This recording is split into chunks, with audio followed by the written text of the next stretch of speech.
DBS to the point kita lanjutkan. Penyerangan terhadap majalah Charlie Hebdo di Paris, Prancis membuat kita menengok lagi ke dalam tentang ancaman terorisme di tanah air. Sepanjang Januari ini, Densus 88 anti teror Polri menangkap sedikitnya 7 terduga teroris. Untuk membicarakan ini, saya mengundang Ansat Mbai, mantan Kepala Badan Nasional Penanggulangan Terorisme. Pak Ansat Mbai, silakan. Ya, Terima kasih Pak Ansat sudah datang ke DBS to the point. Pak Ansat Mbai sama dengan BNPT, BNPT sama dengan Pak Ansat Mbai. Padahal Anda sudah menjadi mantan kepala BNPT. Ya, saya juga tidak tahu itu ya.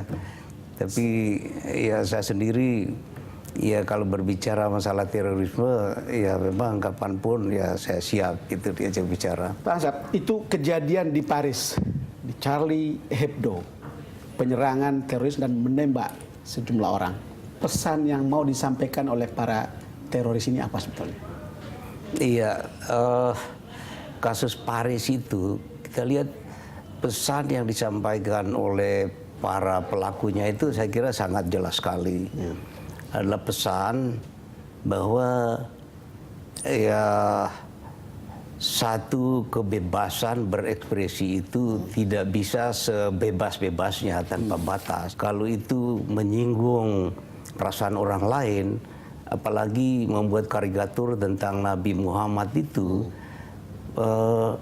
bagi Muslim itu memang tersinggung berat itu. Ada luka yang dalam di situ ya. Betul. Bagaimana seorang junjungannya diperlakukan seperti itu, dan itu sudah merupakan bagian dari dasar keimanan semua Muslim gitu.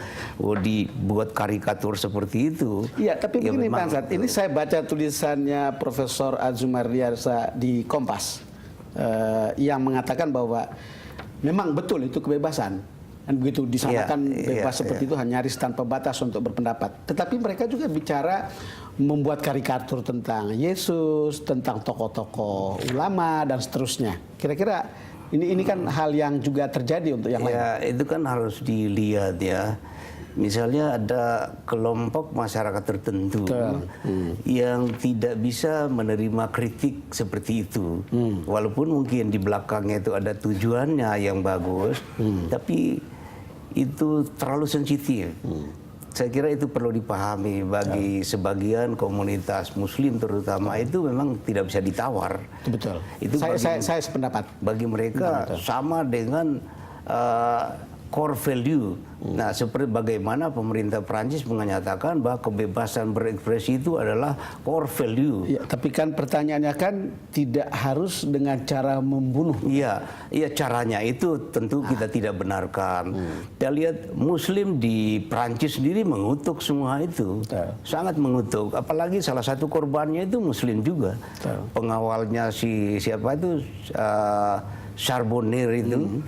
Pimpinan redaksinya ya, iya Muslim juga itu. Pak Ansat Mbai, yang menarik itu adalah reaksi yang kita lihat ya. Itu ada pawai damai 1 juta orang di sana. Iya. Lalu kemudian pemimpin-pemimpin Eropa ikut berkumpul di situ. Pesan apa yang mau disampaikan? Itu saya kira perlu ditiru ya, perlu kita meniru itu. Itu adalah satu strong message to the terrorist, bahwa begitu Anda melakukan aksi teror, Anda berhadapan dengan negara, dengan seluruh bangsa Prancis, seluruh elemen bangsa, seluruh aparat pemerintah, bahkan seluruh pimpinan negara di dunia. Anda berhadapan, itu bagus, itu strong message. Strong message, terus Anda tadi bilang itu sesuatu yang bagus dan kemudian mesti ditiru. Di kita bagaimana? Message itu apakah tidak tampak selama ini? Mungkin ya pemahaman yang berbeda ya. Mungkin pemahaman kita terhadap aksi teror yang sekarang ini terjadi mungkin dianggap seperti belum terlalu serius ya. Mestinya ini masalah yang serius, dan saya lihat masih jarang yang mengatakan bahwa terorisme ini musuh negara. Ini saya harus percaya apa yang Anda katakan. Pertama, seolah-olah kita menganggap ini tidak serius dan belum dianggap bahwa ini adalah musuh negara. Kan Anda kan salah satu empu yang malang melintang urusan terorisme ini. Kesan ini saya dapat dari pengalaman selama menjabat ini ya. Jadi setiap terjadi penangkapan para teroris, apalagi terjadi insiden, itu kesannya seakan-akan itu hanya polisi, khususnya Densus dan BNPT berhadapan dengan teroris. Nah ini kelemahan kita di sini. Harusnya kita tunjukkan bahwa teroris ini berhadapan dengan negara loh. Kita akan lanjutkan perbincangan kita setelah ini. Iya, iya. Pemirsa, kita jeda sejenak dan kita akan lanjutkan perbincangan kita setelah jeda berikut. Kembali bersama Ansat Mbai dan saya dalam DBS To The Point. Pak Ansat, saya tertarik dengan apa yang Anda katakan. Kalau kita punya case terorisme di sini, lalu kemudian ada pro kontra, itu seperti ada bau politiknya. Tidak seperti kalau kita lihat tadi di Eropa, semua pimpinan negara datang berkumpul 1 juta orang, lalu kemudian berkumpul di situ pawai damai, lalu kemudian melawan yang namanya terorisme. Dan itu melampaui agama dan suku maupun negara asal. Yang terjadi di tempat kita? Ya memang ya terorisme ini kan satu kejahatan, kekerasan yang bermotif politik dan ideologi. Politik yang didasari ideologi paham radikal. Jadi memang konten politiknya sangat tinggi di situ. Apalagi dalam konteks Indonesia, masalah terorisme ini kan bukan hal baru. Bukan baru setelah ada WTC itu. Ini kan sudah 60 tahunan. Ada yang dimulai dengan gerakan separatis dan itu kan. Ya terus terang radikalisme itu ya bukan karena ada Osama bin Laden. Ini di kita memang homegrown. Nah, kemudian bertemu dengan ideologi radikal transnasional yang dikembangkan oleh Al-Qaeda bin Laden itu. Ketika mereka bertemu di Afghanistan dan lain sebagainya itu. Jadi kita sudah homegrown ini sudah lama. Dan pengalaman kita panjang itu memang seperti ada trauma masa lalu. Ya karena begini Pak, kan kita mulai sangat terpukul dengan peristiwa bom Bali, kedutaan Australia, Marriott dan seterusnya. Lalu kemudian sampai sekarang saya termasuk yang mengikuti dari dekat setidak-tidaknya pemberitaan di newsroom yang memperlihatkan bagaimana aparat kita tangguh untuk mengatasi ini, tapi juga belum pernah berujung pada selesainya ancaman teror itu. Setidak-tidaknya di saat-saat terakhir kita lihat ada 12 orang malah ditangkap di Bandara Suta yang kemudian dikatakan mau ikut ke ISIS, lalu kemudian penembakan terhadap 2 orang di teroris Poso, lalu ada lagi di Banyuwangi, di Jember, di Bima dan seterusnya. Kalau Anda lihat itu metamorfosa gerakan itu kayak gimana? Iya, saya kira kalau gerakan terorisme di sini saya kira sudah jelas bisa kita lihat dalam belasan tahun ini ya. Betul. Itu mereka jadi bersumber dari gerakan-gerakan kelompok radikal, kemudian itu link dengan gerakan radikal transnasional. Betul. Sampai mereka membuat satu organisasi bawah tanah itu mulai dari JI, JAT, kemudian metamorfosa dalam sel-sel kecil ya. Nah, jadi terkesan di situ kok nggak habis-habisnya. Itu betul. Kok nggak putus-putusnya, ya memang seperti saya katakan tadi, ini bermotifkan politik. Politik ini basisnya ideologi radikalisme. Jadi selama akarnya ini di sini belum selesai, dia akan terus eksis. Yang ingin Anda katakan adalah bahwa kalau kita berperang melawan teror itu juga berarti perang melawan ideologi tertentu, atau ini perang ideologis dan itu susah matinya. Iya, makanya dari PBB sendiri mengatakan jadi pendekatannya itu harus multi approach di situ. Tidak bisa hanya dengan pendekatan keamanan saja, pendekatan hukum itu tidak cukup. Ada politik sana, ideologi, pendekatan ekonomi, itu harus multi approach di situ. Contoh paling konkret saja. Coba lihat ini sebentar Pak. Ansat, ini penangkapan yang di Palu, atau Poso, itu kan ada geng Poso, 7 orang ditangkap. Iya. Geng Poso ini saya pernah baca di buku yang Anda buat nih, soal terorisme ini. Apa yang bisa Anda jelaskan soal Poso? Santoso apa? Ya, Santoso, ya kan? Iya. Santoso ini dia sebagai sekarang pimpinan Mujahidin di Indonesia Timur. Ini yang paling aktif sekarang kelompok teror di Indonesia. Memang kalau kita lihat itu, sejak pengungkapan itu pusat pelatihan militer terorisme itu di Aceh tahun 2010, sejak itu diobrak-abrik, banyak tertangkap, tapi kan banyak juga yang lolos. Betul. Yang lolos ini kemudian mereka memindahkan pusatnya pelatihan di Poso. Santoso ini.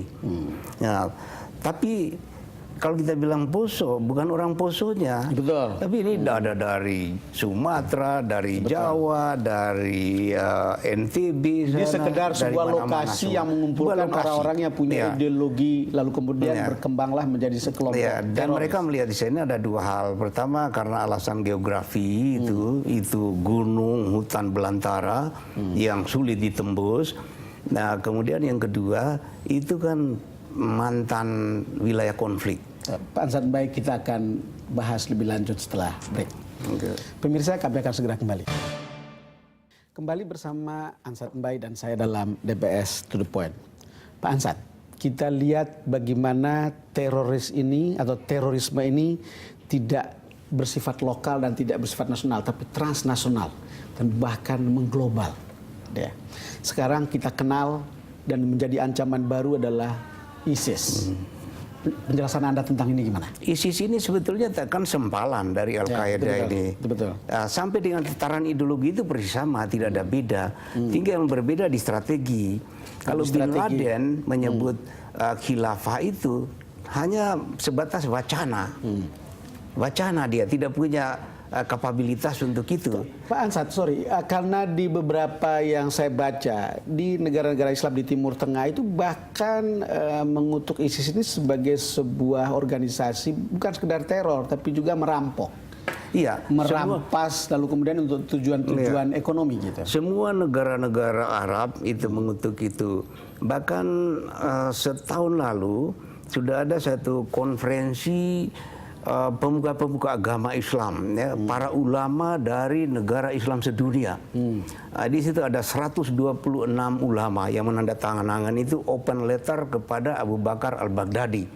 Yang bahwa Anda salah, itu bukan Islam. Itu betul. Iya, itu perbuatan yang dikutuk oleh Islam. Karena kelompok-kelompok mainstream seperti NU maupun Muhammadiyah di sini juga sangat mengutuk keras kan ISIS, bukan? NU Muhammadiyah itu dari dulu itu memang dianggap batu karang penghalang bagi berkembangnya radikalisme keagamaan di Indonesia. Oleh karena itu tidak heran kalau ada salah satu militan kita yang dari Suriah, yang Abu Jandal itu, sampai menantang Banser. Iya, itu betul. Ada yang nantang Banser, juga ada gambar yang menantang TNI kalau tidak salah. Bisa kita lihat, kita lihat gambar ini. Pesan ini saya tujukan kepada Muldoko, Panglima TNI, Syariat Allah. Dan tentu saja kami mengetahui bahwa penegakan syariat Allah harus dimulai dengan memerangi kalian. Komentar Anda tentang ancaman seperti ini? Iya. Itu kalau saya membacanya itu bahwa mereka makin pede telah bergabung dengan ISIS di sana, dan artinya kelompok-kelompok teror di kita ini sudah link dengan ISIS ini. Ya, mereka mendapatkan ISIS ini sebagai satu kekuatan besar, kekuatan baru yang justru lebih besar dari Al-Qaeda. Pak Ansat, bisa dijelaskan sedikit tentang Abu Jandal ini? Ya, Abu Jandal ya sebetulnya ini adalah termasuk anggota-anggota jaringan kelompok teroris di sini yang sekarang sudah ada di sana. Dan selain dia ada satu lagi sebetulnya itu yang sekarang sudah macam LO-nya. Kelompok teroris di Indonesia ini dengan ISIS. Sebagai contoh, waktu ISIS diproklamasikan itu, yang pertama berbaiat itu kan Santoso. Santoso itu lewat kedua orang ini, Abu Janal dan temannya satu. Saya sebut saja inisialnya AM. AM. Nah, AM ini yang sudah tertangkap bukan? ada di sana. Oh, Bersama itu tadi. Nah, yang menarik AM ini, kalau masih ingat bulan lalu atau 2 bulan lalu ada penangkapan 12 orang WNI di Malaysia yang akan berangkat ke Suriah. betul. Itu ada wanita, ada anak-anak, dari perempuan dan anak-anak. Salah satu perempuan itu istrinya AM itu. Yang penting kita ketahui bahwa tokoh-tokoh utama daripada teroris ini, sekalipun di penjara, masih terus menjadi panutan. Nah, bahkan Atau jangan-jangan masih bergerak dari penjara begitu bukan? merekrut dari penjara, iya. Berbayat dari penjara, iya. Masih terus. Sipir penjara bisa mereka rekrut. Dan itu sudah terbukti di Bali kan. Oke, Pak Ansat, kita akan lanjutkan setelah ini. Iya. Pemirsa, kita akan jeda sejenak dan kita akan segera kembali.